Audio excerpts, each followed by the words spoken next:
ta bakin kwamishinan ayyuka da gidaje kenan a daidai lokacin da aka gama tantance kasafin kuɗi na ita wannan ma'aikata, makasanta da shi don jin ta bakinsa irin alkhairan da aka bijiro da su don amfanin al'ummar jihar Katsina. To daga nan kuma sai muka ji ta bakin wato mai ba gwamnati shawara akan abin da ya shafi wato samar da ayyukan yi, wato Dr. Usaini Adamu Karaduwa, don jin ta bakinsa shi ma dangane da irin kokarin da ita wannan hukuma ke yi na ganin cewa ta samar da ayyukan yi kuma ta kokulo dukkan wani abin da aka ce na jihar Katsina ne na aiki a dukkan sassan da ke faɗin tarayyar Najeriya don amso ma ɗan Katsina shi don amfana shi. Ayi guda ma'ana samar da aikin yi ga mutanen jihar Katsina don ba matasa kadai ba. So babban abin da yake wajibi a kanmu wanda tsarin da aka kafa hukumai ya tanadar gare mu shine samar da aiki, bibiyar gurade waɗanda aka fidda aka ware saboda jihar Katsina don ɗan Katsina, to mu bi waɗannan guraben mu nemo su mu kawo su sannan mu kasa mu tsare mu raka mu tabbatar da sai ɗan Katsina ne kawai wanda aka tabbatar ɗan Katsina ya samu wancan gurbin ya shiga ya cike shi, ba wani sojan gona daga wata jiha ko daga wani gari inda ba jiha Katsina ba. A to kamar kowane tanadi aka yi ma wannan hidima da za a yi? To ita hidima mun yi tanaji na kuɗi waɗanda ba za ka ce kaza ba don ba shi ya tabbata ba sai ran da gwamnati sanya ma wannan kasafin kuɗi hannu ya tabbata, to wannan hannu da aka sanya shi ne kudin suka tabbata, shi duniya za ta sani. Ba rike muka nawa kan magana ɗauka sojoji aiki, an gama da 'yan sanda screening ba amma ba da dama suka jaraba ba abubuwan da suka rada immigration yanzu suka dawo da magana cewa za su sanya a zo a yi jarabawa wanda tun wajen wata 7 ko 8 aka cike form din a gama, haka civil defense shi ma wajen wata 7 ko 8 aka cike form din, AFCC duk waɗannan watannin da baya aka cike form din, sai yanzu aka za a fara a yi jarabawa, a yi screening, a yi interview, a ɗauki na ɗauka, a tura su training a makarantun da za su shiga ba ɗaya. Saboda haka ana cikin yin abin yanzu. Waɗanda suka gama kamar NDA ta gama, an ɗauki 'yan ƙasar mutum 15. Air Force sun gama ba su hidda list ba, muna jiran list ɗinsu. Direction Service na Navy sun gama sun hidda list, mun samu mutum 4 cikin training, an samu casualty 1 saboda shi ya samu rashin lafiya, 3 sun gama. In Allah ya kai mu ranar juma'an nan zan tafi Port Harcourt a madadin mai girma gwamna in je in an so su waɗanda suka shiga suka gama, sun gama za a yaye su ranar Asabar 5 ga wata.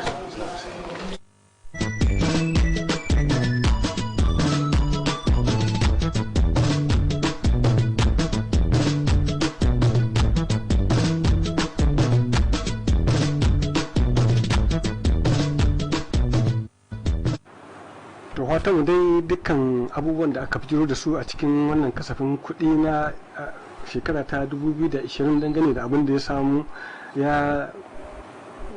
akan abin da ya shafi samar da aikin yi, Allah ya tabbatar da haka din domin matasa su samu abin yi, mafi yawanci waɗanda suke da ilimi abin da ya shafi na koyo da koyarwa da kuma wato ayyukan gwamnati. To haka kuma shi ma shugaban ma'aikata a karkashin jagoranci tare da sauran sassan da ke karkashin sun kasance a zauren wasu dokokin ko kuma a gaban kwamitin da ke kare kasafin kuɗi na majalisar dokoki ta jihar Katsina a karkashin jagorancin honorable Aliyu Sabi'u Muduru dan majalisa mai wakiltar karamin hukumar mani tare da sauran 'yan kwamitin suka kasance domin tantance kasafin kuɗi na wato ofishin na head of service da kuma sauran sassan da ke karkashin shi. Bayan gamawa mun ji ta bakinsa dangane da irin abubuwan da suka bidiyo da shi a cikin kasafin kuɗin na wannan shekara ta 2021 da ke karatun. Muna fatan Allah ya sa muna rayu don ganin ita wannan sabon shekara da ke karatu mu din. Muka sani duk shekara a wannan abu bukata ce ta constitution din kasa a zo a kare kasafin kuɗi da aka yi gaban majalisa domin a gamsu da abin da kowace ma'aikata ta bada. Mu ma yau office head of service wanda take jagoranta mun zo mun yi namu a ƙarƙashin office ɗinmu kamar yadda muka sani muke tafiyar da gudanar da mulki na jihar Katsina gaba daya. Mun kawo budget ɗinmu wanda ya shafi biyan albashin ma'aikatanmu, allowances ɗinsu, maintenance na public building wanda muke bada na ofisoshi, da kuma biyan kudin rent da pension da gratuity na ma'aikata, da kuma wannan sabon pension suke da za a yi da jigo na foundation da za a yi mashi. to duk yana cikin da sayan motocin gwamnati da aza abubuwa da duk suka shafi gudanar da mulki yana cikin gundarin budget din wanda muka kare a yanzu dinnan. kuma muna fata insha Allah wannan shekara a samu dama duk a zartar da waɗannan abubuwa domin ci gaban al'umma, particularly ma'aikata waɗanda su ne muke da hurumin a kare haƙƙinsu da jin daɗinsu da walwalarsu. to muna fatan Allah shi jagoranci ga dukkan al'amuran da aka sa gaba na ci gaban al'umma, musamman abin da ya shafi ma'aikata a cikin wannan jiha ta Katsina. babu ko shakka ma'aikata suna godiya, musamman abin da ya shafi samar da albashi akan kari. to haka shi ma wato Alhaji Garba Sanda Mani, wanda shine shugaban hukumar CSC ta jihar Katsina, shi ma ya yi mana karin bayani bayan da aka gama tantance wato kasafin kuɗin na ita a wannan hukuma a daidai lokacin da yake mana bayanin abinda ake da bukata na dangane da wato kamar gyaran ita wannan farfajiya ko kuma mazauni na ita wannan hukuma. kamar abin da muke so muna son akalla a yi computerizing wurin a maida shi a sa kwamfuta yadda abubuwa za su aiki zai sauri ba kamar yadda ake ba yanzu. kuma ginin an lura cewa kusan shekara 13 tun da aka gina shi ba a taba gyara shi ba. to shi ma mun yi kira ga yan majalisa su sa wani abu domin a samu a gyara wani Allah. abin da ya shafi ma'aikata waɗanda kuke jagoranci su a wannan matakan, wani irin kira ke gare su ganin cewa sun ba goyon baya? kiran da zamu ma'aikata shine su ba da goyon baya ga gwamnatin jihar Katsina domin kokari tana kokari in ka lura da abubuwan da ke faruwa a wasu jihohin ma albashi ma ya gagara a biya, balle a maganar pension balle gratuity. to amma nan jihar cikin ikon Allah ba a taɓa samun matsala ba. so ko dan wannan ya kamata ma'aikata su ba da goyon baya ta hanyar zuwa aiki da wuri, yin aiki yadda ya kamata, kuma tsare sirrin gwamnati shine zai sa a kawo ci gaban Allah.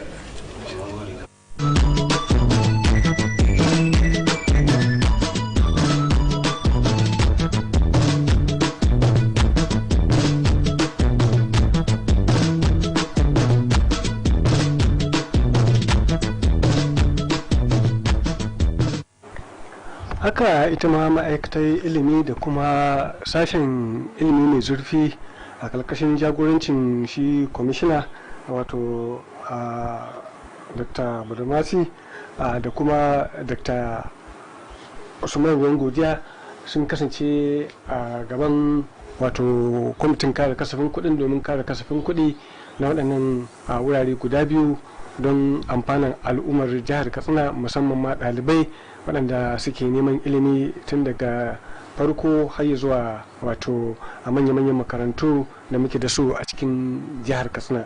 ga dai irin ƙarin bayanin da su ma suka yi mana bayan da aka gama wato tantance kasafin kuɗin na waɗannan sassa guda biyu na ma'aikatar ilimi ta jihar Katsina da kuma sashen ilimi mai zurfi na jihar Katsina. yi ma makarantu ƙarin azuzuwa, gyare-gyaren azuzuwa da kuma gina sabbin makarantu idan hakan ya samu. an taho da wannan ayyuka na alheri kuma za a ci gaba. a shekarun da suka gabata gwamnatin jihar Katsina ta yi makarantu sabbi guda 7 ga sunan a faɗin jihar Katsina, kowa na gani, kuma Allah ya taimake mu kan hanya aka yi su. in ka je banda wadda ke kasanki duk kusan sauran suna bisa hanya. waɗannan makarantu su da aka yi domin su nuna ma sauran jama'a cewa mai girma gwamna right on Aminu Bello Masari ya tuna da alƙawallan da ya musu wurin kamfen cewa inda suke buƙatar makarantu za a yi makarantu waɗanda aka ɗauka aka gyara kacokam ga sunan sun kai 38 a faɗin jihar Katsina waɗanda gaba ɗayansu aka gyara. In ka baro daga Daura ga Sandamunan, ga Rogogo, ga Fago, ga Mashi, haka taho Katsina. In ka shigo nan Katsina kama ka shigo ga Shargalle, ga Mani, ga Kusada, ga Kaikai. In ka zo nan cikin garin Katsina ga KTC, in ka fita garin Katsina ga Ajiwa, ga Batagarawa da dai sauran waɗannan makarantu ga Jibi, ga Malumfashi.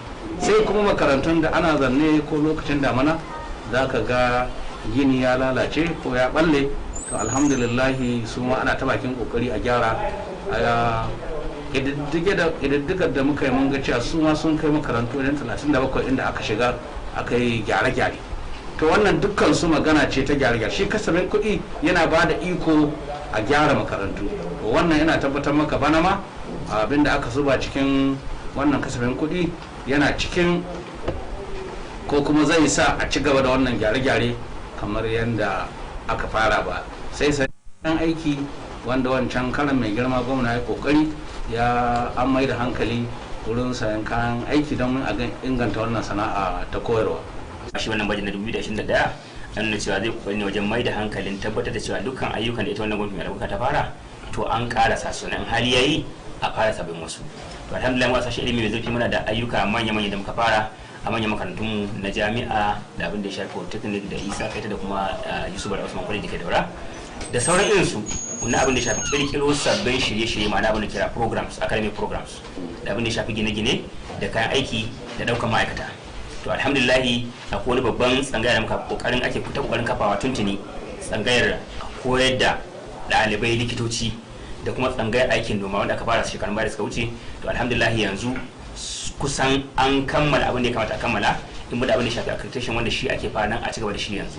To su ma kusan wannan kasafin kuɗin zai mai hankali ka cokan abin da ya shafi musa addu'a wajen tabbatar cewa wannan kwasa-kwasai guda biyu an fara su yadda ya kamata, an samu su kuɗaɗe domin ɗaukar ma'aikata da samar da kayan aiki da kuma cigaba da su. Sannan kamar polytechnic akwai kwasa-kwasai na da aka ɗauko na digiri, su ma akwai shirye-shirye da aka yi musu tabbatar cewa an cigaba da su. Sannan abin da shafi ɗaukar ma'aikata da sauransu duka dai wani abin da shafi tsare-tsare da aikace-aikace na wa'annan manyan makarantu alhamdulillah wannan kasafin kuɗin 2021 an yi shirye da aka tabbatar da an samar da kuɗi da isa su don ci gaba da su da kuma kammala su in hali yayi a fara wasu sabbin ayyuka. Sannan kuma yi kira ga ita wannan majalisa mai albarka wajen tabbatar cewa ba kasafin kuɗin kadai ba a tabbatar cewa ana samar da kuɗaɗen yadda ya kamata, ma'ana da kira cash backing wajen aka bada approval na kuɗaɗen to tabbatar da cewa sun taimaka wajen samar da kuɗaɗen, sannan kuma su sa ido su bi kadin irin yadda muke aiwatar da shi wannan kasafin kuɗi. Don ta haka kadai al'ummar jihar Katsina za samu alfanu na kuɗin da ka fiddo daga wajen su da mutunci an aiwatar da su don ƙara bunƙasa ilimi wanda shine ƙashin bayan al'umma.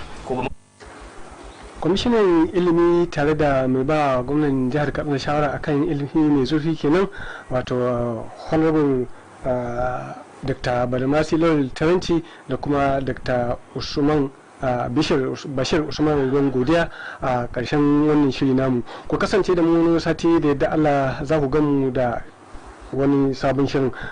Ku zama lafiya.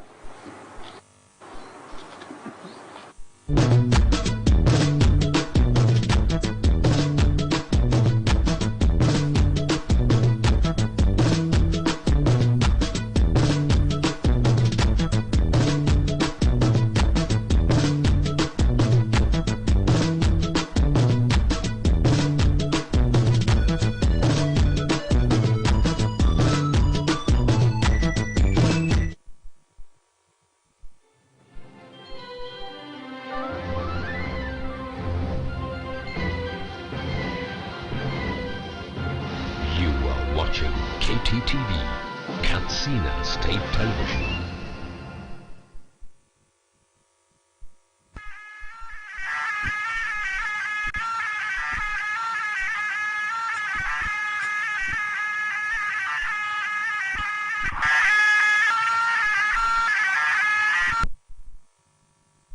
Jama'a assalamu alaikum, barkamu da wannan lokaci sannan kuma da sake saduwa da ku a cikin wannan shiri na rana ba kan kare shirin da kan zo muku daga sashen labaru da al'amuran kullum talabijin na KTTV, kuma shiri ne da kan kawo masu kallon rahotanni da suka shafi tarurruka, bukukuwa ne ko kuma wani aiki da aka gudanar na cigaban al'umma.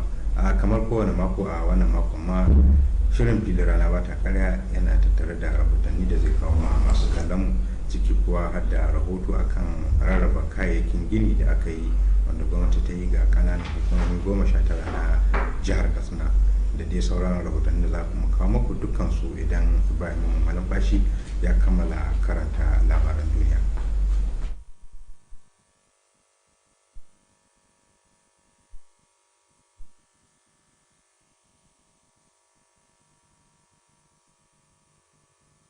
Gaishe ka Suleiman Gambo ko babbai. Jama'a assalamu alaikum, barkanmu da dare ga kuma labarin. Ministan tsaro janar Bashir Salihi Magashi mai ritaya ya ce jami'an tsaro sun shirya tsab domin ceto ɗaliban da 'yan bindiga suka tace a jihar Katsina. Ministan ya bayyana haka ne lokacin da ya jagoranci wata tawaga domin jajanta gwamnati da al'ummar jihar Katsina dangane da sace wasu ɗalibai da aka yi a makarantar sakandaren gwamnati ta Kankara. Wakilinmu na gidan gwamnati Safiyanu Musa ya ba da rahoton cewar tawagar ta kunshi mai ba da shawara na musamman kan tsaro da sauran manyan shugabannin fannonin tsaro waɗanda gwamna Aminu Bello Masari ya tarbe su a gidan gwamnati. Ga ci gaban rahoton nasa. Ministan tsaron ya bayyana cewa jami'an tsaro a halin yanzu sun dukufa ainihin domin ganin cewa an ceto rayukan waɗannan ɗalibai da aka sace cikin nasara. General Bashir Magashi mai ritaya ya bayyana cewa shugabannin hukumomin tsaro da ke cikin jihar Katsina sun yi cikakken bayani ga wannan tawaga akan halin da ake ciki. Ya bayyana cewa lokaci ya yi da za a kaddamar da waɗannan mutane ɓata garin a matsayin 'yan ta'adda. Ministan tsaron ya nuni da cewa wannan mummunan al'amari da ya faru a Kankara manuniya ce karara na wani kuduri da wasu bata gari ke da shi domin ganin sun kawo cikas a kan ilimin yara. General Bashir Magashi mai ritaya ya bayyana cewa ceto waɗannan yaran da aka sace shine gagarumin abin da hukumomin tsaro suka sanya gaba domin ganin cewa an ceto yaran cikin nasara ba tare da an zubar da jini ko an rasa rayukan ɗaya daga cikinsu ba. Daga nan sai roƙo ga al'umma da su ƙara ba da goyon baya game da yin addu'o'i domin hukumomin tsaro su samu nasara akan wannan kuduri da suke da shi. Da yake mai da jawabi, gwamna Aminu Bello Masari ya yaba da nuna kulawa da shugaban kasa Muhammadu Buhari ya yi na turo wannan tawaga domin ta jajinta wa al'umma da malamai da iyaye game da gwamnatin jihar Katsina akan wannan mummunan al'amari da ya faru. Gwamna Aminu Bello Masari ya bai da cewa makarantar sakandaren kimiyya da ke a garin Kankara na da adadin ɗalibai 839 wanda suka fito daga ƙananan hukumomi daban-daban da ke cikin jihar Katsina. Ya kara da cewa a halin yanzu ɗalibai 333 daga cikin wannan adadi ba san inda suke ba a halin yanzu. Gwamnan ya nuni da cewa gwamnatin jiha a halin yanzu na tuntuɓar iyayen wannan ɗalibai ta hanyar amfani da wayoyin tafi da gidanka na ɗaliban wanda makarantar ke da su domin gano hakikanin ɗaliban da suka koma gida. Alhaji Aminu Bello Masari ya bayyana cewa a halin yanzu gwamnati na ta faɗi tashi domin ganin cewa waɗannan ɗalibai 333 da suka ɓace an shiga dazuzzuka domin neman su gami da tuntuɓar iyaye domin a samu sahihin adadin ɗaliban da aka sace daga 'yan ta'addan. Ya kuma bayyana cewa har ya zuwa yanzu babu wata kungiya ko kuma wasu mutane da suka yi ikirarin cewa su ne suke da hannu akan sata waɗannan ɗalibai da aka yi. Daga gidan gwamnati, Sufiyanu Musa Tudun iya ɗauki da rahoton. Babban sakatare na ma'aikatar harkokin addinai Alhaji Isra'aji Gida Malumfashi ya duba yadda ake gudanar da gasar musabakar karatun Alkur'ani a shiyar Katsina da Daura. Alhaji Siraji Gide ya kai wannan ziyarar ne a ƙananan hukumomin Rimi da Mashi, inda ya bayyana gamsuwa da kwazon masu karatun. Ga ci gaban wannan rahoto.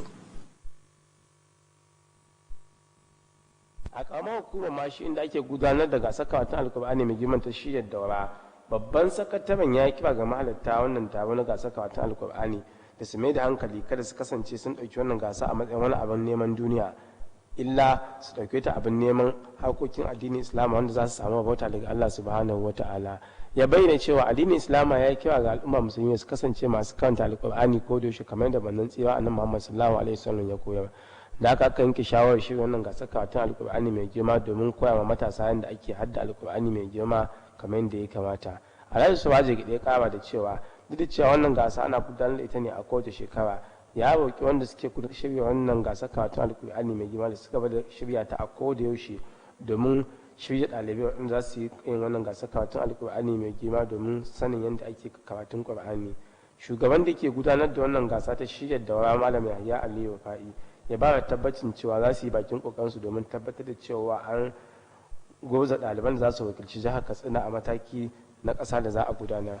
A ƙaramar hukumar Rimiko inda ake gudanar da wannan gasa ta shirya Katsina, babban sakataren ya ba da tabbacin ƙoƙarin gwamnatin jihar Katsina na ƙirƙiro da shirye-shirye dama da suke da manufar inganta ƙwazon matasa domin su koyi abubuwan da suka shafi ilimin addinin Islama. Alhaji Suraje Gide ya kira ga masu kwamitocin da suke shirya nan gasa da su kasance sun zage damce wajen yin addu'o'i domin Allah subhanahu wataala ya kawo ƙarshen aikin 'yan ta'adda da ke addabar ƙasar nan. Babban sakataren ya kuma gode ma gwamnan jihar Katsina Alhaji Aminu Bello Masa bisa ga bayar da kuɗaɗe domin gudanar da wannan gasa a kowane mataki. Jami'in da ya kula da wannan gasa ta shiyar Katsina Alhaji Ahmad Tijjani ta gabawa ya yi kokarin babban sakataren Alhaji Suraje Gide bisa ga wannan ziyara da ya kawo na dubin da ake gudanar da wannan gasa a matakin ƙananan hukumomi da na shiya da kuma matakin jiha. Kamshin rahoton kenan.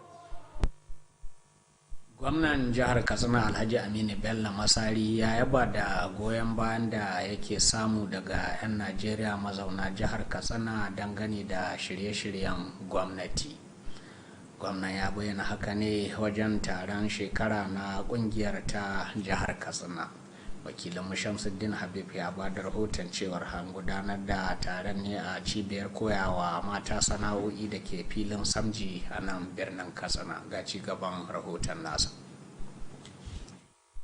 Gwamna Aminu Bello Masari wanda ya samu hukuncin mai taimaka masa akan hudda da mutanen da suke zaune 'yan Najeriya a nan jihar Katsina mabiya addinin Kirista Prince Uche Okonkwo. Yanzu daga musa bisa ga 'yan gudunmu da 'yan asalin jihar ta Osun suke ba da ga cigaban jihar Katsina. Gwamna Aminu Bello Masari ya bayyana wannan taro a matsayin wani abin da ya zai daidai da lokaci ta la'akari da 'yan bukatar da ke akwai na ƙara haɗin kai da fahimtar juna tsakanin 'yan ƙasa Najeriya wanda suka fito daga bambance-bambance daban-daban na addini da kuma na ƙabilu. Gwamna Aminu Bello Masari ya yi kira ga 'yan Najeriya mazauna jihar Katsina da su kasance masu haɗa kansu domin samun nasara na ci gaban ƙasa Najeriya da ma lokacin jihohin da suka fito. Gwamna Aminu Bello Masari ya ji da buƙatar da ke akwai na ƙara addu'o'i domin samun ɗorewar zaman lafiya da lumana a nan jihar Katsina da arewacin Najeriya da ma ƙasa baki ɗaya. Ya kuma ba da tabbacin gwamnatin jihar Katsina ci gaba da tallafa ma 'yan asalin Najeriya mazauna jihar Katsina domin ci gaban jihar da ma Najeriya baki ɗaya. Shi ma shugaban nan asalin jihar Osun da suke zaune a nan jihar Katsina nuna gamsuwa bisa ga 'yan kyakkyawar alaƙa da kuma zaman lafiya da 'yan jihar suke samu a nan jihar Katsina. Inda ya gode ma gwamnan jihar Katsina Alhaji Aminu Bello Masa bisa tafiya da kowa da kowa ba tare da bambanci na addini ko kuma na zamantakewa ba. Ya kuma kira ga 'yan asalin jihar Osun da suke zaune a nan jihar Katsina da su kasance jakadu na gari na jihar tasu da kuma Najeriya baki daya. Shi ma da yake jawabi shugaban kungiyar nan jihar Katsina Prince Kulle Owe ya bayyana cewa ana kiran wannan taro ne a kowace shekara domin tattauna akan batun da suka shafi ci gaban wannan kungiya da kuma 'yan asalin jihar ta Osun da ma Najeriya baki daya.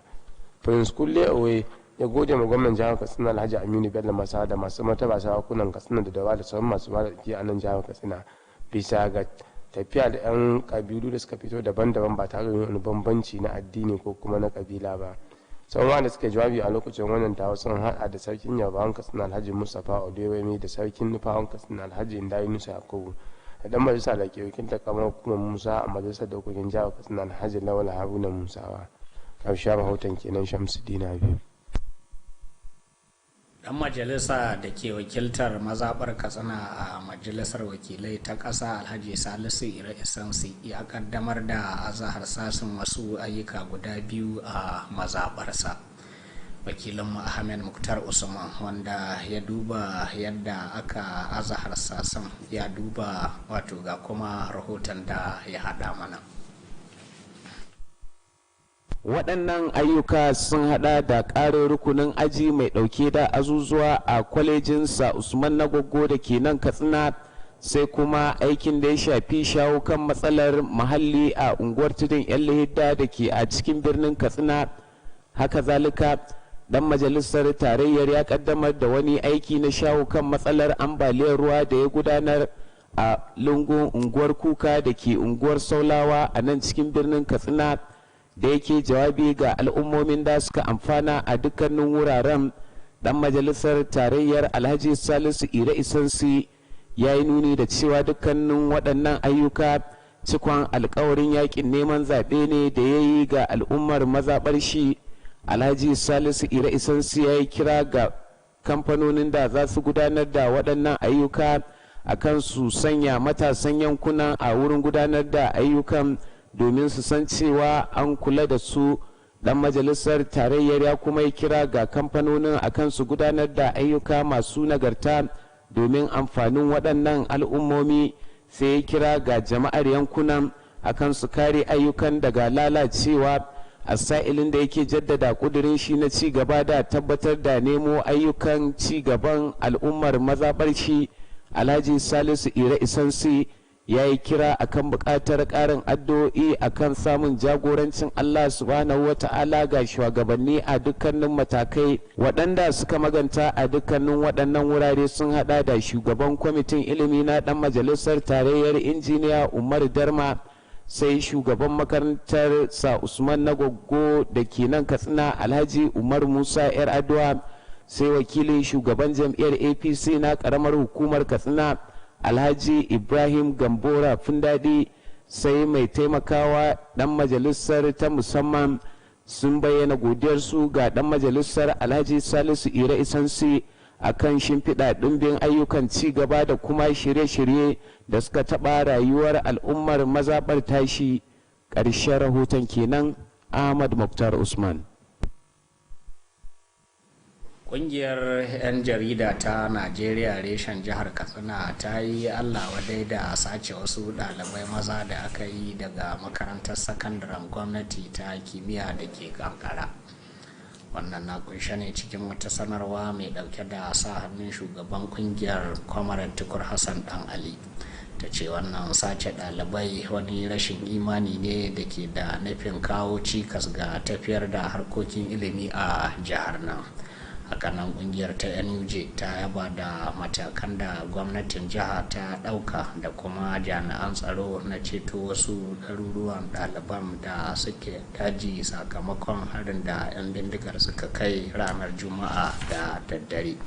Hakanan kuma kungiyar ta yaba da hangen nesan da gwamna Aminu Bello Masari ya nuna na ziyartar makarantar cikin lokaci tare da jajantawa iyayen waɗanda aka sace da ba da ƙwarin gwiwa ga jami'an tsaro su kubuto da waɗanda suke a hannu. Ƙungiyar ta NUJ ta kuma buƙaci mutane musamman iyayen yara da su ƙara haƙuri da sanya fahimta ƙoƙarin da gwamnati da jami'an tsaro suke yi wajen magance wannan matsala. Daga nan sai kungiyar ta NUJ ta buƙaci 'yan jarida da su sanya ƙwarewa wajen ba da rahotannin al'amarin da ke faruwa da kuma neman jama'a su ci gaba da gudanar da addu'o'i domin samun kawo ƙarshen waɗannan matsaloli. An bayyana yin bahaya a sarari daga cikin matsalolin da ke dakile ayyukan kula da lafiyar jama'a. Wannan dalili ne ya sanya gwamnatoci suka dukufa wajen faɗakar da jama'a haɗarin da ke tattare da aikata haka. Wakilinmu Shamsuddin Habib ya duba irin wannan matsala ta yin bayan gari a sarari da kuma buƙatar yin ƙoƙari wajen magance wannan matsala. Ga ci gaban wannan rahoto nasa. Yin bahaya a fili ya zama babban matsalar da ke shafar harkar kula da lafiya a yankunan karkara. Bisa ga wannan dalilin ne ya sa ƙungiyoyin bayar da tallafi na duniya ke kai komo wajen tallafa ma ƙasashe masu tasowa wanda suka hada da Najeriya wajen magance matsalar yin bahaya a fili. ƙananan hukumomi da dama ne a jihar katsina suka amfana da irin wannan shiri na ƙungiyoyin da ke bayar da tallafi na duniya wajen yaƙi da wannan matsala ta yin bahaya a fili. Haka kazalika irin waɗannan ƙananan hukumomi da ke amfana da wannan tallafi daga hukumar UNICEF ta hanyar hukumar samar da ruwa da tsabtace muhalli ta jihar katsina wato ruwasa. Karamar hukumar kaitana daga cikin waɗannan ƙananan hukumomi da ke amfana da irin wannan shiri na tunkarar matsalar da ta shafi yin bahaya a fili. Ba da jimawa ba ne karamar hukumar ta shirya wani taro na masu ruwa da tsaki inda aka tattauna akan yadda ya kamata a tunkari matsalar ta yin bahaya a fili. Dan majalisa mai wakiltar yankin a majalisar dokoki ta jihar katsina alhaji nuhu musa gafiya ya yi bayani akan muhimmancin yin wannan taro da kuma bukatar da ke akwai na hada karfi da karfe domin a cimma nasara, inda muka kira ga mutane cewar akwai amfani mai yawa wajen bin wannan ka'ida. A matsayinmu na musulmi bai kamata ma a ce sai mun jira wata hukuma ko majalisar ɗinkin duniya ta zo ta gaya mana ba mai tsafta ko mu killace tsiraicinmu mu rika yin bahaya a cikin sirri. Dole ne waɗansu abubuwa ne wanda annabi Muhammad sallallahu alaihi wasallam ya koya mana. Asali ma dai shi addinin musulunci, addinin da muke takama da shi a karamin hukumar mu, an gina shi ne bisa ga ilimi da tsafta. Saboda haka kaga ya kamata a ce wannan abu dukkan mu mun yi shi. Yin wannan to mun sauke wani nauyi ne na addinin mu guda daya. Na biyu, bayan wannan ainihin ƙarin lafiya ne gare mu. Kayi ba haya ko wani yayi ba haya a waje inda yake da ciwo, da kayi ba haya zaka kudaje sun zo sun yabe shi. Kudan nan ya zo ya hau ba hayar wani mai ciwo ko wata mai cuta, ya zo ya gama ya taho kusan daga inda yake ba, yana ya fada cikin abincinka. Ka ci wannan abinci ya fada maka, kaga kana iya kama da wannan ciwon. Daga nan ne ake samun ciwon amai da gudawa da zawo da sauransu. To barin yin wannan kaga shi ma ƙari ne ga ƙarin lafiyar mu, advantage na biyu kenan.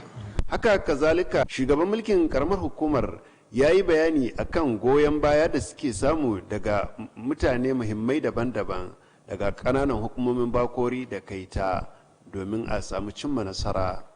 Sauran waɗanda suka maganta a lokacin wannan taro sun hada da daraktan da ke kula da ruwa da tsaftar muhalli na yankin, wakilan hukumar UNICEF da kuma ruwasa, wanda suka yi bayani akan bukatar da ke akwai na a haɗa karfi da karfe domin tunkarar wannan matsala. Haka kazalika karamar hukumar ta fara gina da kuma gyara wasu daga cikin famfunan tuka-tuka tare da manufar samar da ruwa wadatacce kuma mai tsafta domin magance yaduwar cututtukan da ke da alaka da yin bahaya a fili. Shugaban mulkin karamar hukumar Alhaji Muktar Aminu Bakori ya yi kira ga al'umma da su tallafa ma wannan kokari wanda jihar Katsina da kuma karamar hukumar ke yi domin a tabbatar da yankin ya shiga cikin waɗanda ba a yin bahaya a fili. Ƙarshen rahoton kenan. Gwamnatin kasar Kuwait za ta gudanar da wasu ayyukan ci gaba na miliyoyin naira a yankunan kananan hukumomi 11 na jihar Katsina. Wakilin gidauniyar gangamin yada addinin musulunci a arewacin Najeriya Dr. Muhammad Hashim Jamiu ya bayyana haka wajen aza harsashin ginin masallatan Juma'a 6 da wasu ayyukan tallafa rayuwar jama'a a karamar hukumar Kafur. Wakilinmu na shiyar malumfashi Hussein Dan Haire na da karashen wannan rahoto. Dr. Hashim Jamiu ya kara da cewa wannan gidauniya a halin da ake ciki tana gudanar da irin waɗannan ayyuka a jihohin Niger da Bauchi da kuma jihar Nasarawa da dai sauransu. Shi ma da yake magantawa mai ba gwamnati shawara akan batutuwan da suka jibanci ƙungiyoyin ci gaba Alhaji Bishir da Yabu Safana ya yi nuni da cewa al'ummomin da suka amfana sun hada da ƙananan hukumomin Kafur da Ɗandime da Safana da Dutsen ma da Faskari da Kankara da Batsari da Jibiya, sai kuma ƙaramar hukumar Dan Musa. Alhaji Bishir Safana, wanda darakta da ke kula da harkokin mulki na sashen ya wakilta Alhaji Lawal Alhassan, ya yi nuni da cewa gwamnatin jiha za ta yi dukkanin abin da ya kamata domin tabbatar da an kammala waɗannan ayyuka. Shugaban kwamitin da'awa na jiha wanda kuma yana daga cikin jami'an da ke duba wannan aiki, Dr. Salisu Bakori, ya bayyana jin daɗi a kan ɓullo da wannan shiri, sai ya ba wa hukumar ƙasar Kuwait a kan zaɓen jihar Katsina domin ta amfana da wannan tagomashi. Tun da farko shugaban mulki na ƙaramar hukumar Kafur Alhaji Bishir Lawal Shargalle ya yi nuni da cewa filayen da za a gudanar da waɗannan ayyuka an same su ne a matsayin kyauta, don haka babu wasu kuɗaɗen diya da za a biya. Alhaji Lawal Shargalle ya yaba wa gwamnatin jiha da kuma hukumomin ƙasar Kuwait da dukkanin waɗanda suka taimaka don ganin wannan shiri ya samu nasara. Wuraren da aka ziyarta sun haɗa da Gozaki da cikin garin Kafur, sai ɗan Kanjiba da Gamzago da Yari Bori, sai kuma ɗan Kware. Ƙarshen rahoton kenan. Ƙungiyar matasa masu gangamin dashen itatuwa da yaƙi da matsalolin muhalli ta Katsina sun kaddamar da ledojin dashe guda 100,000 domin rabawa a shekara ta 2021. An kaddamar da wannan aikin ne a wurin renon itatuwa na ƙungiyar da ke nan Katsina. Wakilinmu Abdulaziz Salisu na da ƙarashen wannan rahoto. Aikin ɗurin yashin ya samu halartar ƙungiyoyin matasa da ƙungiyoyi masu zaman kansu da mambobin ƙungiyar ta matasa masu rajin hana sarar itatuwa da magance matsalolin muhalli ta Katsina. Shugaban ƙungiyar Malam Lawal Usman Murnai ya bayyana cewa an ƙaddamar da bikin ɗurin yashin ne domin soma dasa itatuwa guda 100,000 da nufin raba su kyauta a faɗin jihar Katsina. Malam Lawal Usman Murnai ya ƙara da cewa ma'aikatun gwamnati da makabartu da wuraren ibada da gonaki da makarantu da gefen hanya da sauran wuraren jama'a na daga cikin wuraren da za su amfana da dashen itatuwan a shekara ta 2021 mai kamawa.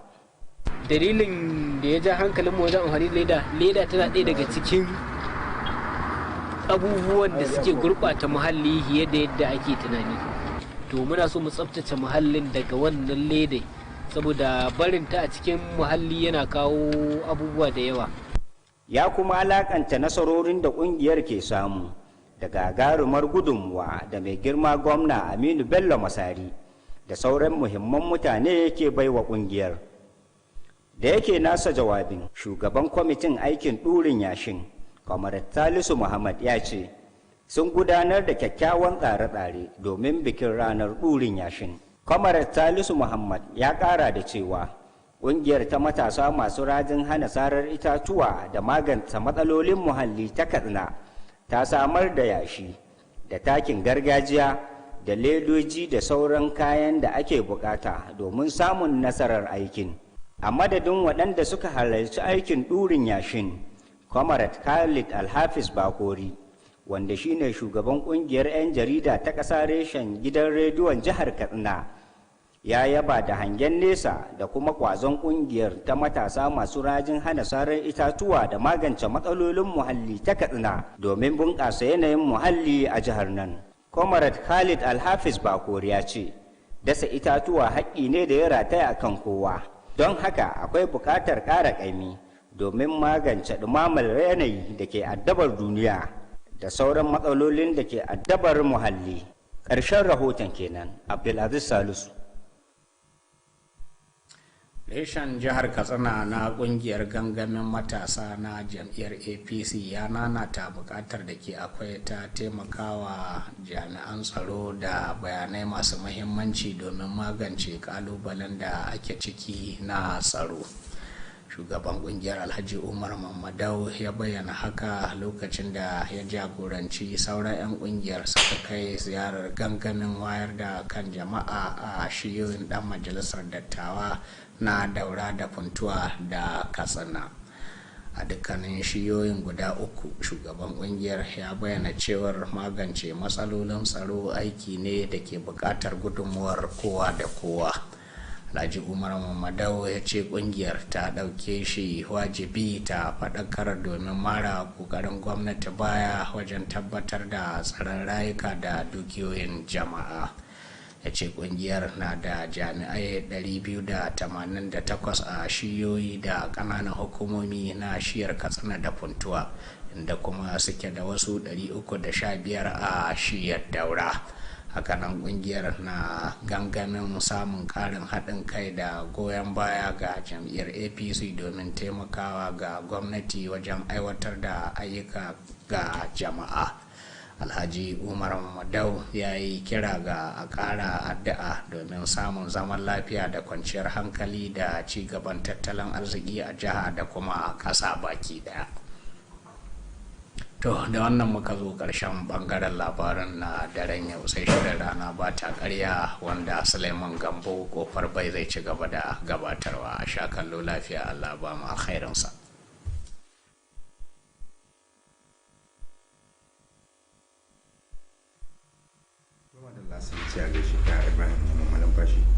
Masu kallon mu kamar yadda na faɗa tun farko a shirin rana ba ta karya na ɗauke da rahotanni, kuma rahoton mu na farko rahoto ne akan rarraba kayayyaki na gini wanda suka hada da siminti da kwanan rufi da sauransu, wanda mai bai gwamnati shawara a kan ayyukan cigaban al'umma Alhaji Bishir Abdullahi nan gwada ya wasu ƙanana hukumomi guda 19 na jihar Katsina.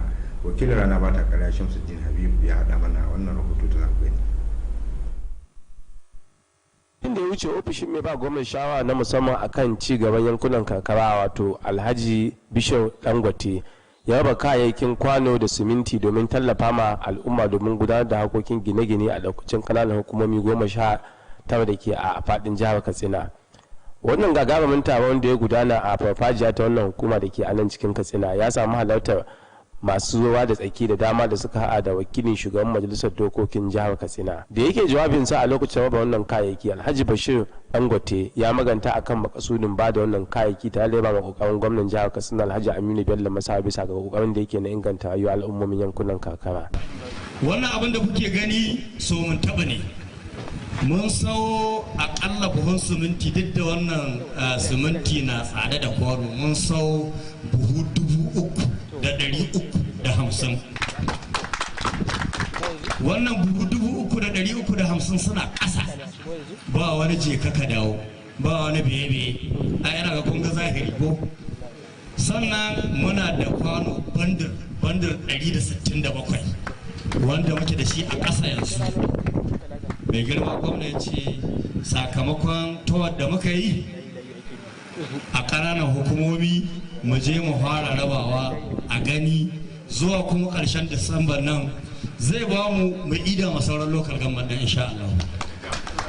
Yanzu za mu raba ma lokal gamman 19, ƙarshen wata kuma in Allah da za mu ida sauran lokal gamman ɗin.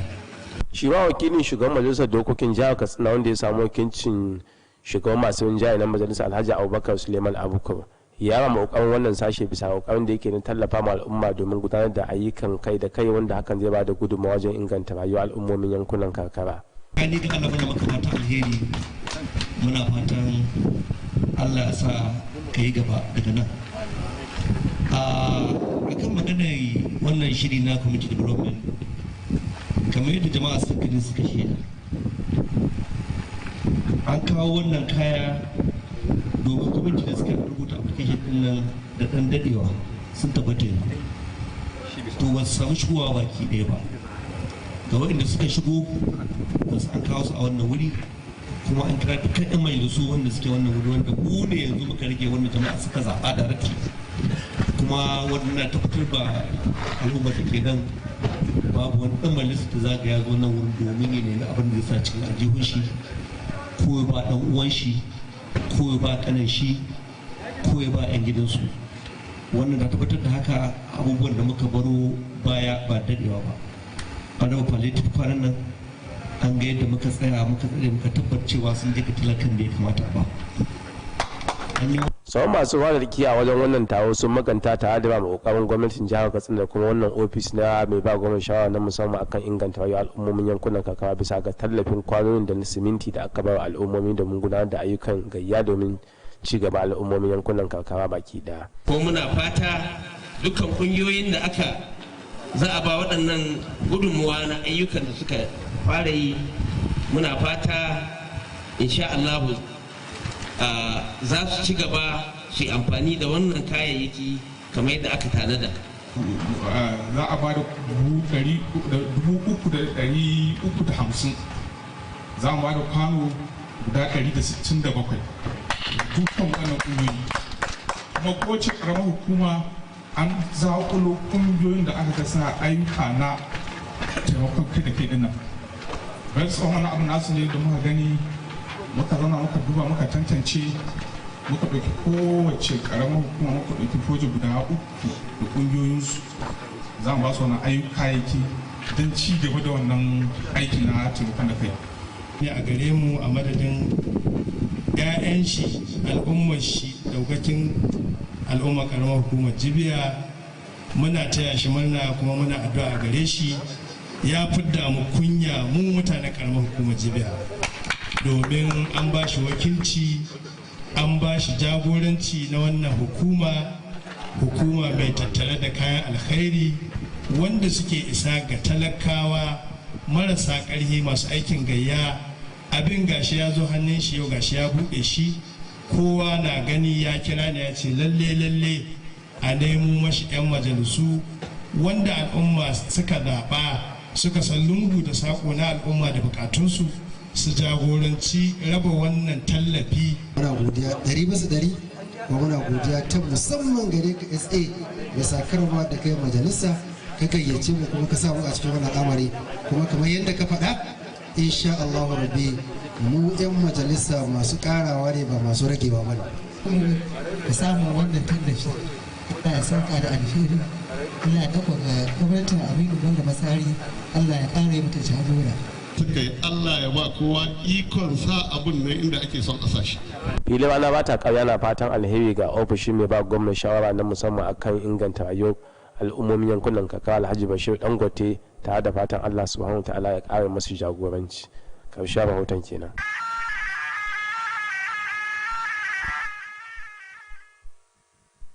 To rahoto kenan na rarraba kayayyakin gini wanda gwamnatin jiha ta yi a ƙarƙashin ofishin mai bai gwamnan shawara musamman akan ayyukan cigaban al'umma Alhaji Bashir Abdullahi a Dangote, wanda kuma da wannan rahoton ne muka kawo ƙarshen shirin rana ba ta kara na wannan makon, sai mako mai zuwa in Allah ya kai mu.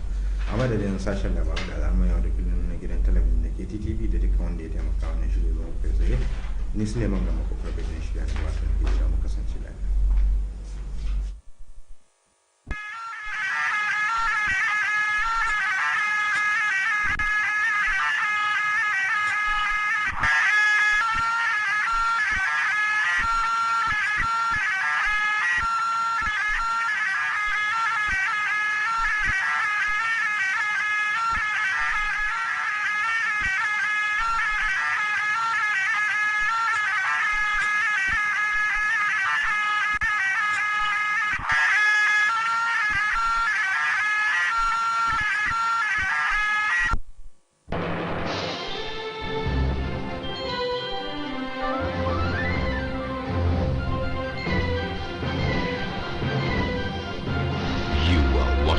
KTTV, Katsina State Television.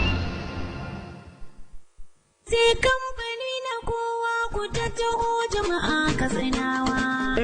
Abokin hudda mai daɗi a Music Benches na Alhaji Musa Ibrahim Kyaftin da ke kasuwar Santara nan Katsina. Kwararru a harkar kayan masarufi, kayan abinci da lemukan alfarma kala-kala, shinkafa, siga, fulawa, madara ta ruwa da ta gari, spaghetti, indomi, garin rogo, biskit, ganyen shayi, sabulai na wanka da na wanki da sauran nau'in kayan abinci. A Music Benches na ƙara godiya ga abokan hudda, musamman ma'aikatan fidar gamba, ma'aikatan jiha da na ƙananan hukumomi da daidaikun al'umma. A Music Benches suna karɓar takardar kuɗin sefa ko riyal ta Saudiya kai tsaye, ko kai masu transfer ta wayarka idan kai sayayyar kaya, ko ka biya ta hanyar POS, ko kai tsaye a kira 0800-33-46-84-06. A Music Benches har yanzu za a same su a babban ɗakin aje kayan su wato warehouse da ke tsohuwar 'yan katako nan Katsina a titi mai zuwa Koron Dorowa idan ka fito daga gidan man Tunkura a sabon unguwar nan.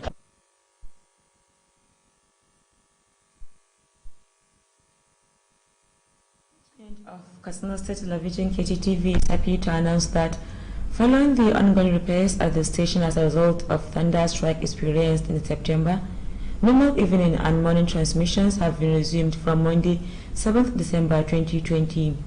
Similarly, as part of the achievement being recorded on the repairs, viewers all over the globe can read and watch KTTV programs as well as live news by simply doing the following: visiting KTTV website at www.kttvkatsina.com.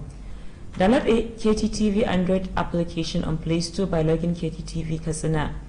Visiting KTTV Facebook page, Katsina State Television Service. Subscribing to KTTV YouTube channel, Katsina State Television Service. Twitter at KTTV Katsina. Signed, Sanigarba Kringafa, General Manager KTTV.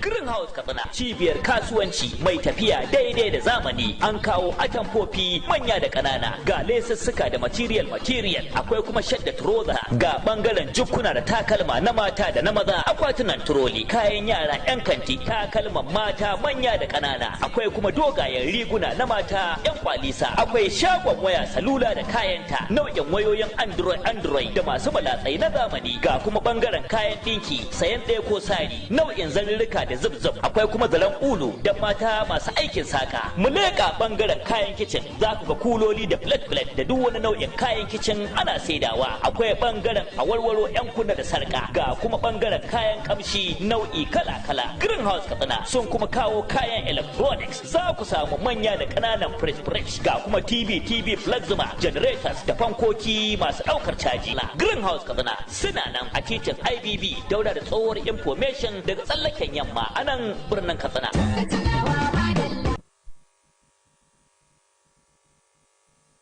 Na jihar Katsina KTTV na farin cikin shaida ɗimbin masu kallon tashar cewar a sakamakon cigaban da aka samu wajen gyare-gyaren da gwamnatin jiha ke yi na kayayyakin da suka lalace da aka sami lamarin tsawa a lokacin da ake ruwan sama a watan Satumba. Yanzu an dawo da shirye-shiryen tashar kamar yadda aka saba yi a da. Shirin yammaci zuwa dare da kuma shirin safe daga ranar Litinin 7 ga watan Disamba shekara 2020.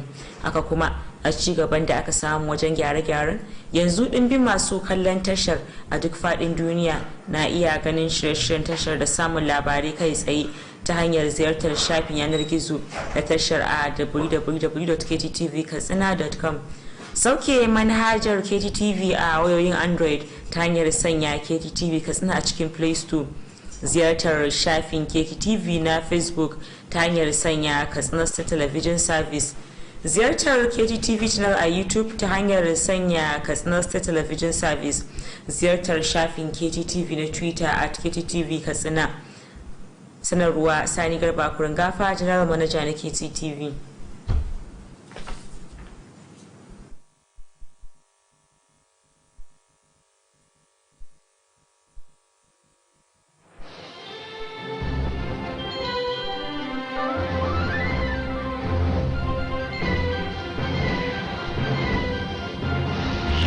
Watching KTTV, Katsina State Television.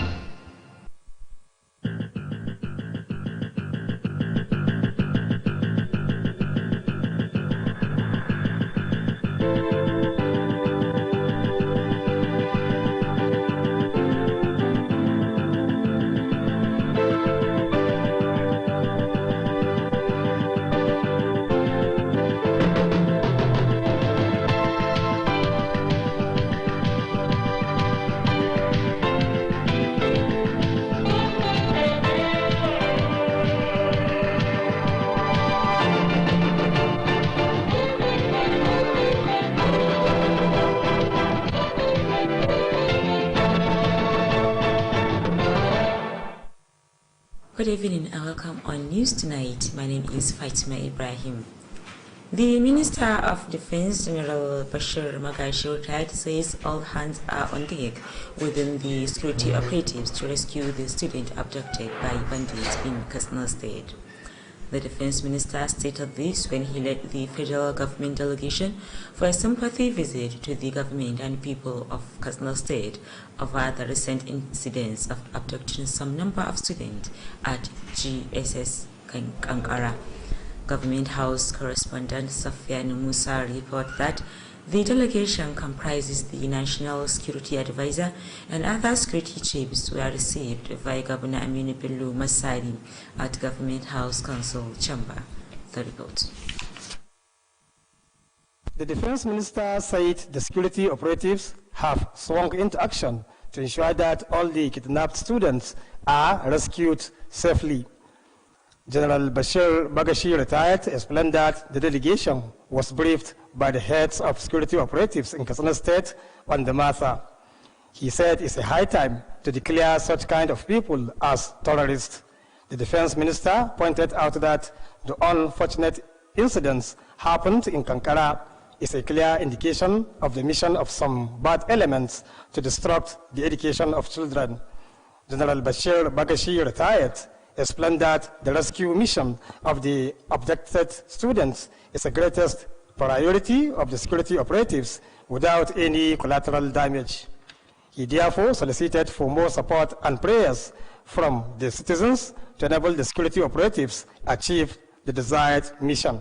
And the conclusion within most of the security agents is that it's high time we declare this kind of people terrorists. Our interest is to view or appraise ourselves with what actually happened 2 days ago. And we believe with their briefing, this task is going to be very simple. We have strategized, and I believe we can do it without any collateral damage to the people of Katsina State. With all out, we have the intelligence, the information, where they are about, their movements, and their method of operation.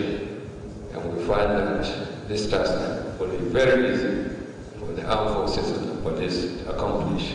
Corresponding Governor Aminu Bello Masari appreciated the concern shown by President Muhammad Bari for sending the delegation to sympathize with the people, the parents, teachers, and government of Katsina State over the unfortunate incidents. Governor Aminu Bello Masari explained that the secondary school at Kankara has a population of 839 students that cut across the state. He maintained that so far, 333 students out of the number are yet to be discovered. The governor pointed out that the state government is now contacting the parents of the students through their phone numbers in the school record book to find out whether their children have returned back home. Alhaji Aminu Bello Masari explained that government is still searching for the 333 students in the forest and through their parents to ascertain the actual number of those kidnapped by the bandits. He said, up to now, the state government is yet to be contacted by any group or individual claimed to be responsible for the adoption of the students. From Government House Katsina, Safian Musa Tidinya reporting. The Permanent Secretary, Ministry of Religious Affairs, Alhaji Suraju Kide, has monitored the conduct of Quranic recitation in Katsina and Daura zones. Alhaji Suraju Kide, who visited Mashi and Rimi local government, expressed satisfaction about the performance of the reciters. Details of the report are presented from our studio.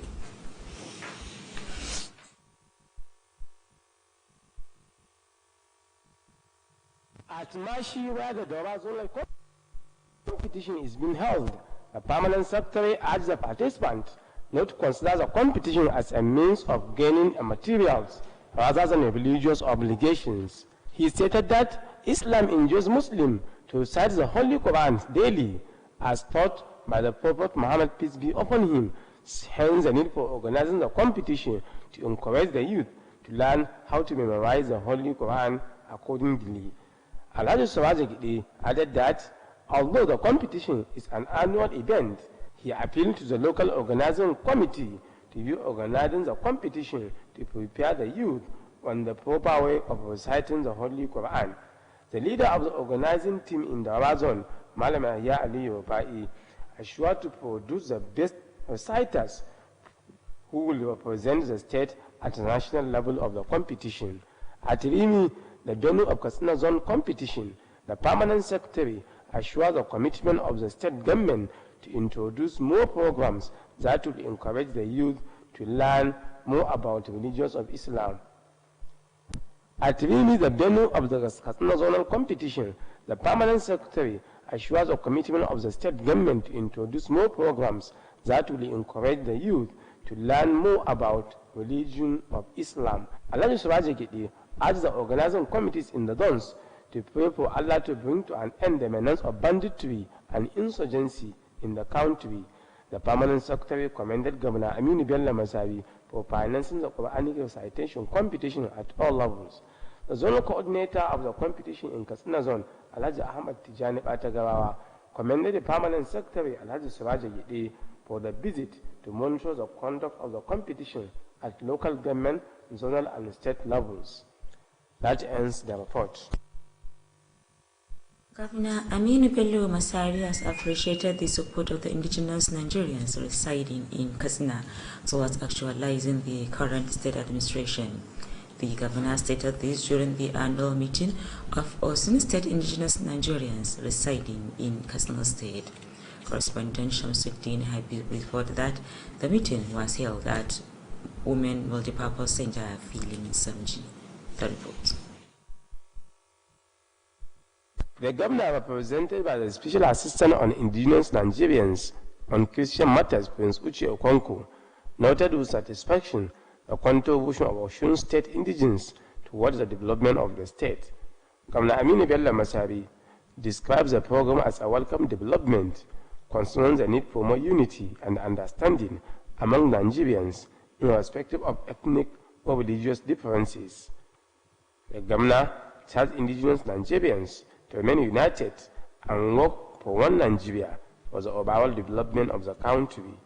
Governor Aminu Bello Masari stressed the need for more progress of peace and stability in the state, northern Nigeria, and the country as a whole. The governor assured the state government continued support to the indigenous Nigerians residents in Katsina for the overall development of the state. The President General of Osun State Indigenous Nigerians expressed appreciation over the peaceful coexistence in Katsina State and commended the state governor Alhaji Aminu Bello Masari for carrying all the Nigerians along. He charged the Osun State indigents to be good ambassadors of their state of origin and the Nigeria at all times. The state president of the association, Prince Kule Owe, said the meeting is being organized annually to bring together the Osun State indigents for more unity and progress. Prince Kule Owe commended the state governor Alhaji Aminu Bello Masari, the emirs of Katsina and Daura, and other stakeholders for carrying all the people along, irrespective of their ethnic or religious differences. Other speakers at the occasion include the Sarkin Yabawan Katsina Alhaji Mustapha Olewewa, Sarkin Nufawan Katsina Alhaji Indainusa Yakubu, a member representing Musawa local government at the State House of Assembly Alhaji Lawal Haruna Musawa. Shamsuddin Habib reporting for KTTV News. Member representing Katsina Central Constituency Alhaji Salisu Iro Isansi has laid a foundation for execution of 2 constituency projects.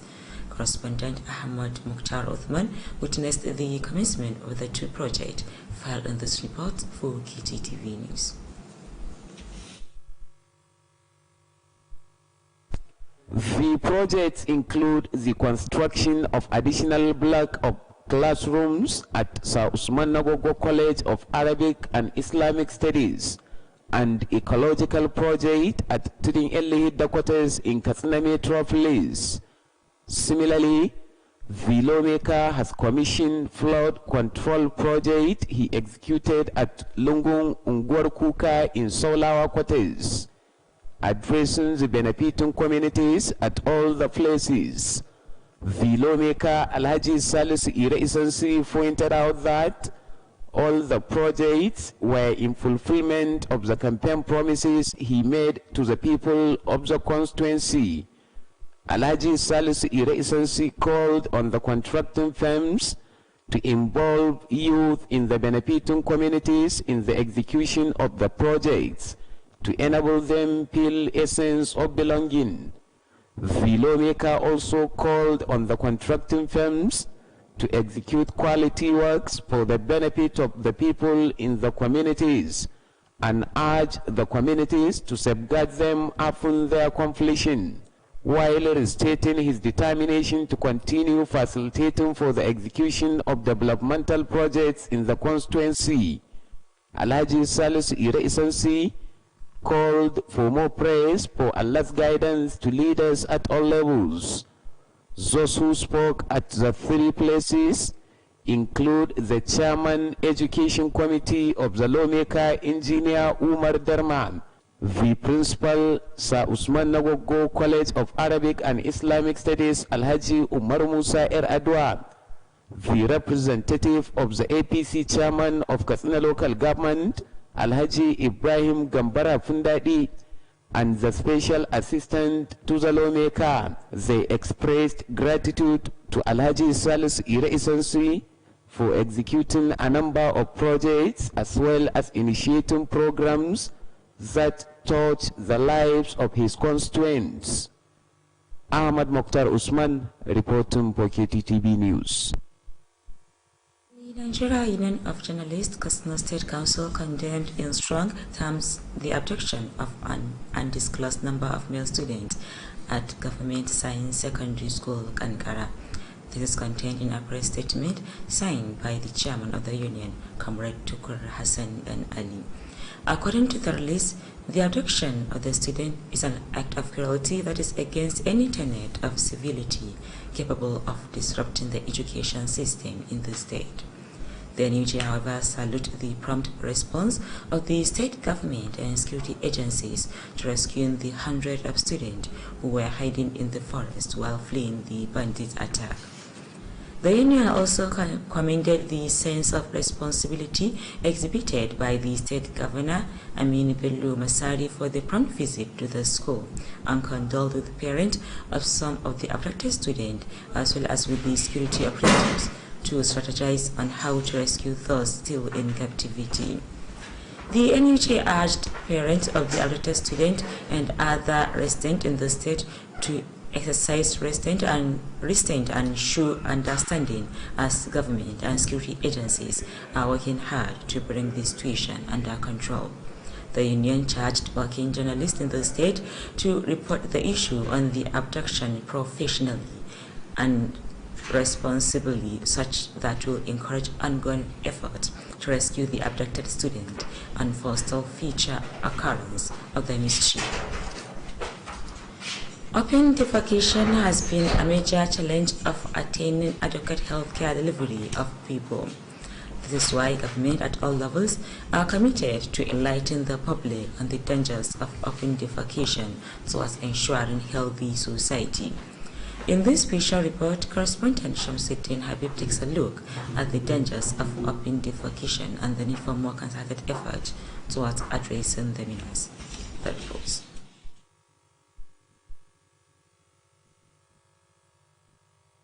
The menace of open defecation has remained a major problem affecting adequate healthcare delivery, especially in the rural areas.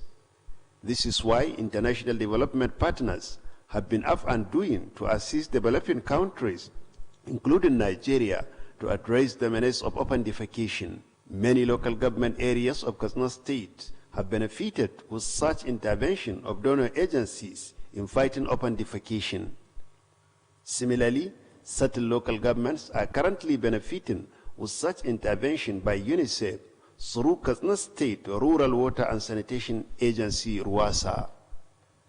Kaita local government is among the 6 local government areas currently benefiting with such intervention to address the menace of open defecation. Recently, the local government has organized a stakeholders meeting to share ideas and rub minds on how best to address such attitude of open defecation. The member representing the area at the State House of Assembly, Alhaji Musa Nuhu Gafia, speaks on the significance of conveying the meeting and the need for more collaborative effort to achieve the set objectives. Because all the stakeholders we invited were around.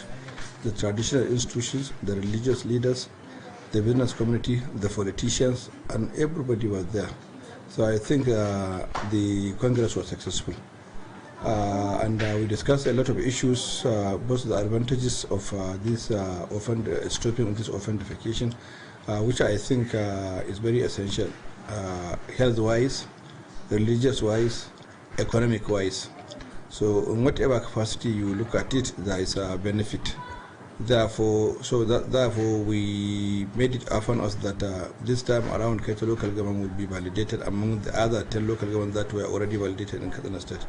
So I think we call on our people to please cooperate and give us their maximum support so that Katsina local government will eventually succeed in combating this offendification in Katsina local government. Similarly, the head of local government administration of the area, Alhaji Mukhtar Aminu Bakori, spoke on the effort being made by the local government to address the menace of offendification in the area. Alhaji Mukhtar Aminu Bakori said the meeting was convened to seek for the support of the stakeholders to devise more ways of addressing the menace.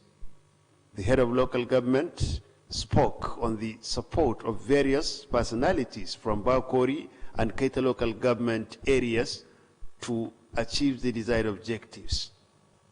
Other speakers at the occasion include the Director of Water and Sanitation of the area, representative of UNICEF, Ruasa, who spoke on the need for more collaborative effort to address the menace. Similarly, the local government has embarked on construction and rehabilitation of boreholes and other properties aimed at providing adequate water supply to control the spread of diseases related to offendification.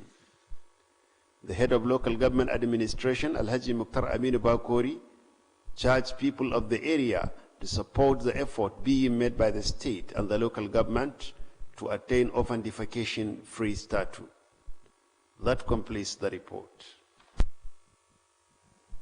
With that, you conclude news tonight. Thank you for watching.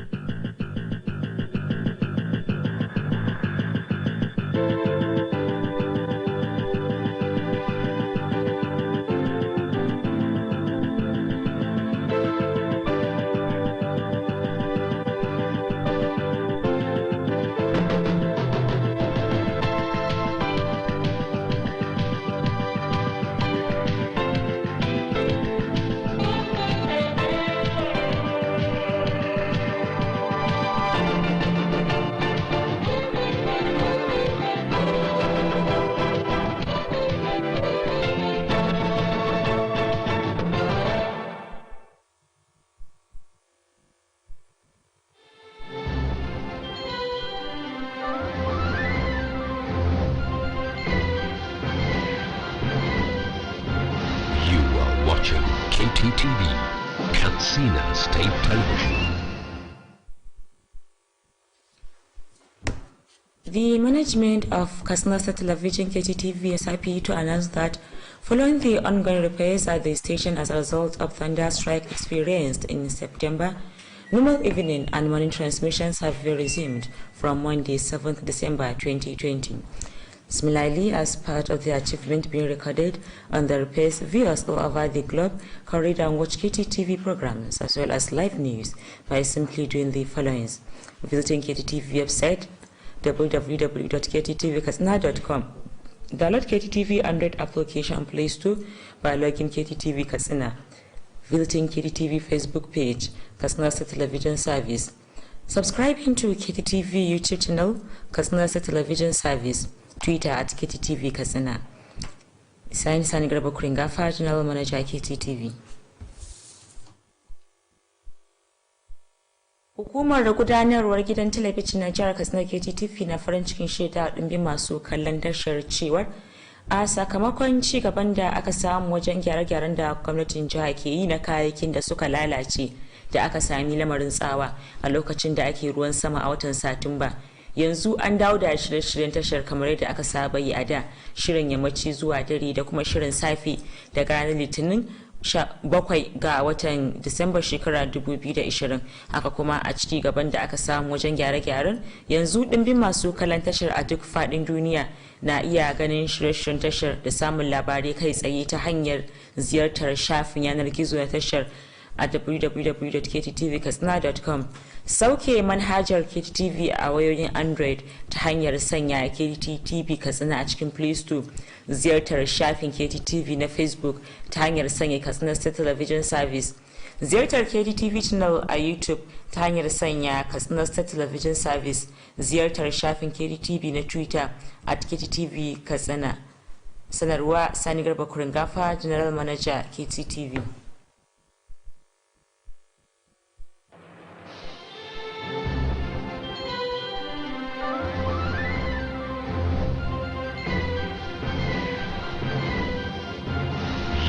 Watching KTTV, Katsina State Television.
Hello Nigeria, I am Becky Madujemu. Welcome to your Sunday Delight.